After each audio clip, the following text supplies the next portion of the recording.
Alright, so here we are at the Days in the Dirt MX. I got Eddie Morris here right there next to me. This is how we started our race. We had to have our hands up in the air before we take off. And I kind of had a delayed start.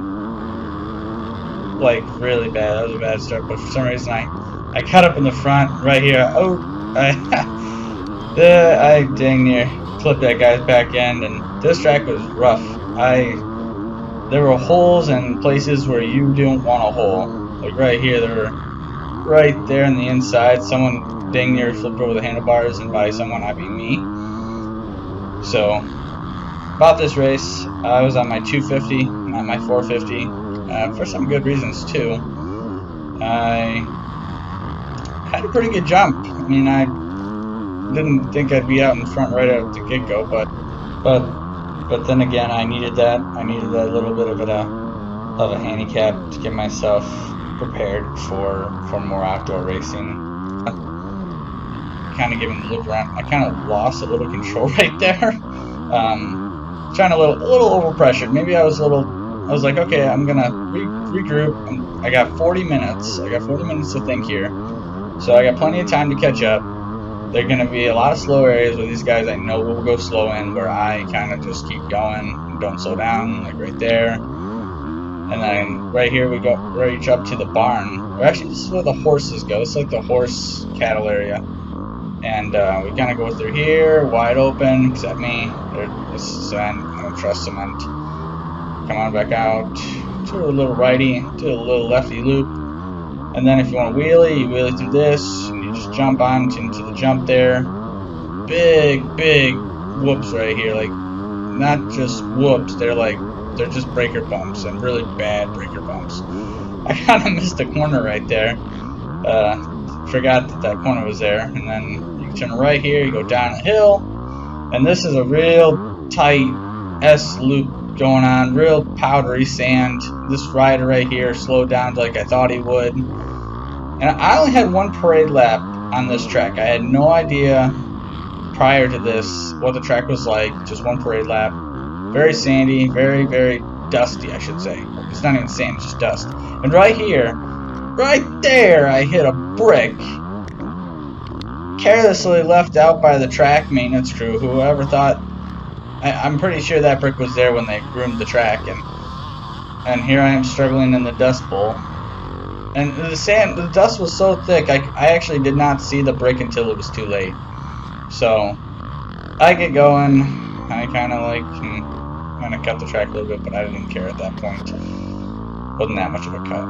So, here I get back going. I'm like, okay, I actually hit my left side. So, I'm like favoring my left side now, because I hit it in the wrong spot. So here you can see the results of that, because I couldn't maneuver the bike quickly in that corner right there.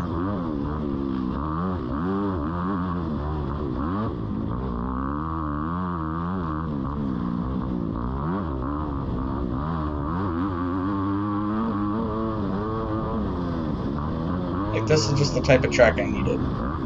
You turn right here, and then you get to the main road, and this is like the relax part of the track. Like, you go as fast as you want. You feel the breeze. You can hear my rev limiter going because my 250 can't go much faster. And I started catching up to these other riders. No big deal. I'm really careful. I know Eddie Morris. He had a nice little spill, and I didn't want to do and reenact that situation. And then here we go at the end, turn the left, some really big choppy breaker bumps, some little rollers that they intentionally left, and these are big breaker bumps. And I think about right here is when I start having a little less control with the bike, and I wasn't too sure what it was. I thought it was just me just being, just fumbled and up the little wheelie there, because I was just enjoying myself. And I thought it was just me kind of still fumbled from the crash. I'm trying to regroup myself a little bit. I start picking it up. I start picking up the pace a little bit. And here you see another rider I'm about to start catching.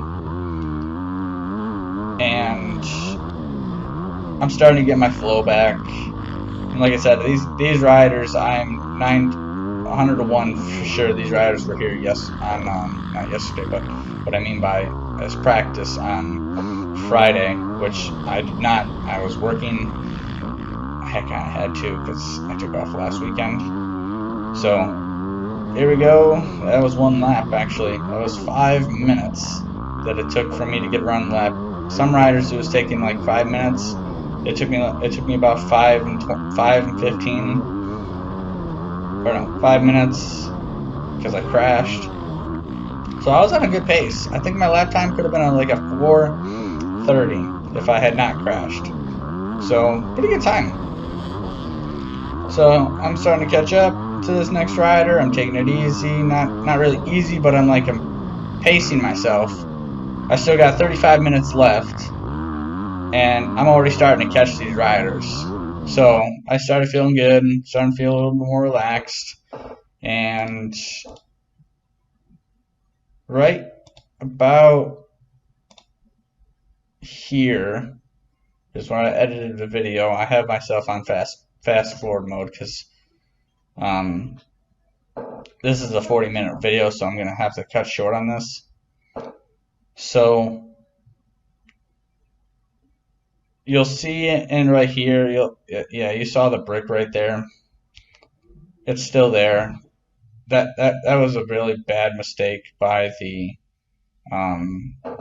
track crew by leaving it there. And I would have stopped. I could have stopped, but I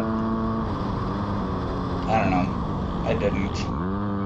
And there were a lot of people here. Don't get me wrong, there were a lot of people.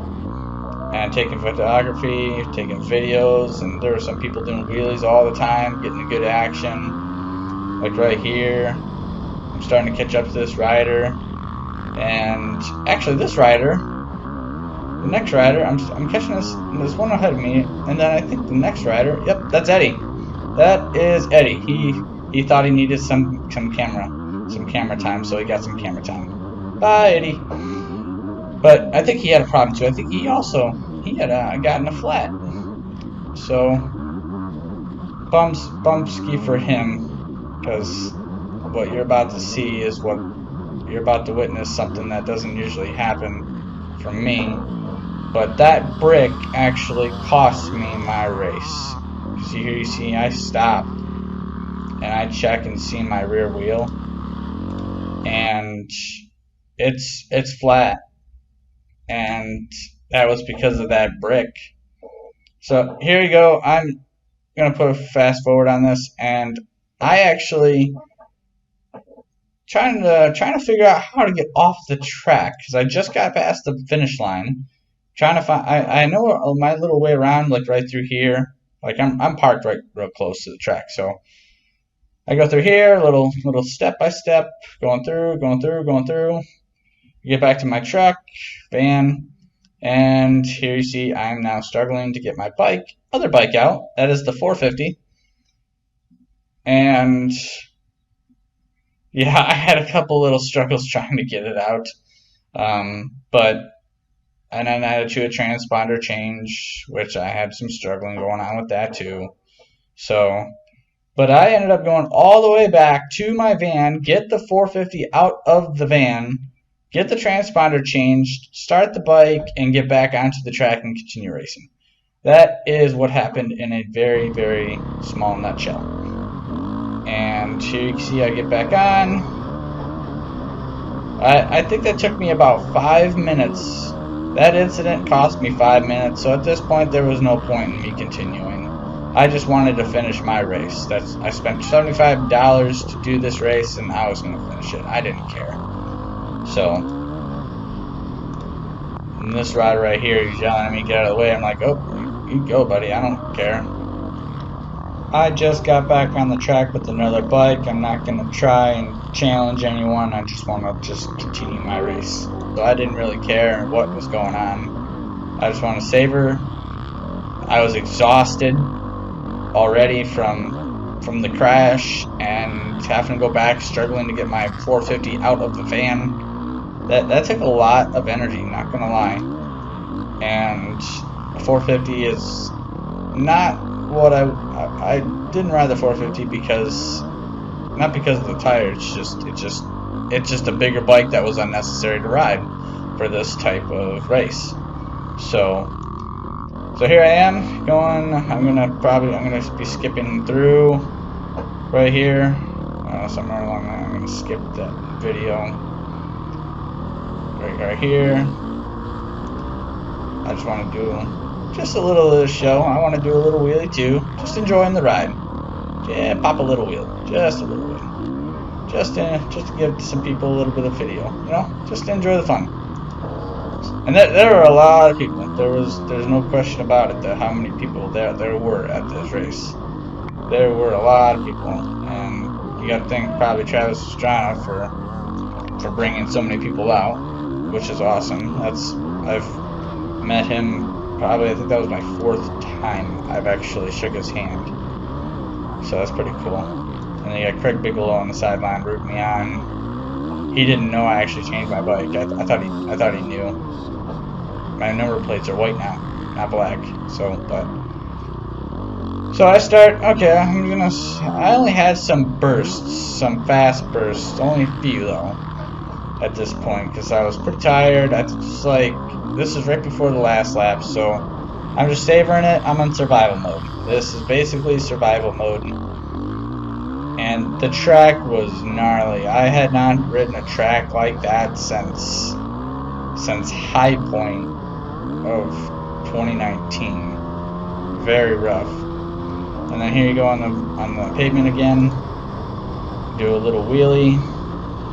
So we got the MMCR ride passing me right here, and that was a good ride from him. And thanks to him for changing my wheel for me after the race. Much appreciated. To you. Thank you so much. I wasn't supposed to let him buy me, but he got by me, and that's fine. I didn't really care. I just was wanting to just finish the race. I'm not in anybody's way. I let them race and just enjoy the ride. And I kind of wish I had brought the bike out already, but who would have thought I would have gotten a flat on a first lap of the race? You know, just my luck. So